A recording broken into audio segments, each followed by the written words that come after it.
В одном из старинных особняков в Бруклине, превращенном в зал для торжеств, шел прием по случаю свадьбы. Пространство было залито мягким светом, в воздухе витал запах жасмина и шампанского.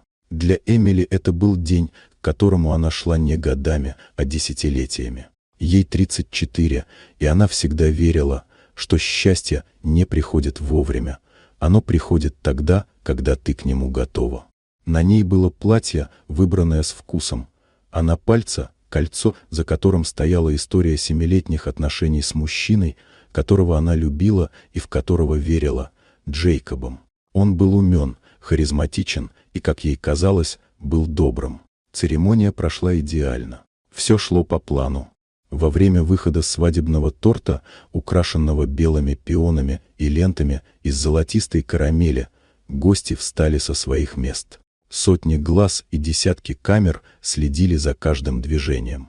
Эмили была немного уставшей, но по-настоящему счастливой, пока Джейкоб, неожиданно для всех, не превратил праздник в нелепое шоу. Он с показной улыбкой отломил рукой кусок торта и швырнул ей в лицо. Все замерло. Шум стих. Крем стекал по ее щеке, пачкая платье и ресницы. Джейкоб рассмеялся, надеясь на реакцию публики. Он не получил ее.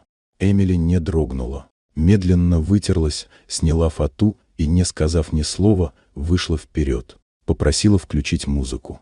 Под залпы растерянных, но искренних аплодисментов подошла к тортовому столику и аккуратно, с достоинством, ответила Джейкобу тем же, в его лицо, но без злобы, без истерики. Просто с холодной точкой. С этого момента все изменилось. Вечер перешел в новый ритм. Вместо сцены унижения гости увидели женщину, которая умеет уважать себя.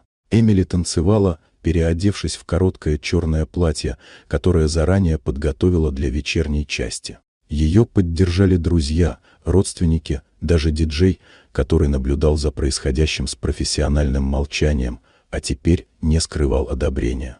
Джейкоб ушел. Никто не пошел за ним. Ночь закончилась на террасе, откуда открывался вид на огни Манхэттена. Эмили стояла одна, с бокалом шампанского в руке и легкой улыбкой. Она не думала о провале. Она чувствовала освобождение. Свадьба, которую она представляла как начало новой жизни, обернулась другим стартом, не семейной жизни, а жизни без компромиссов. Настоящей, цельной. В этот вечер она не потеряла, а приобрела самое ценное – себя. Вот такая удивительная история. Дорогие друзья, если вам понравилось видео, поставьте лайк, а также подписывайтесь на канал, впереди еще много интересного.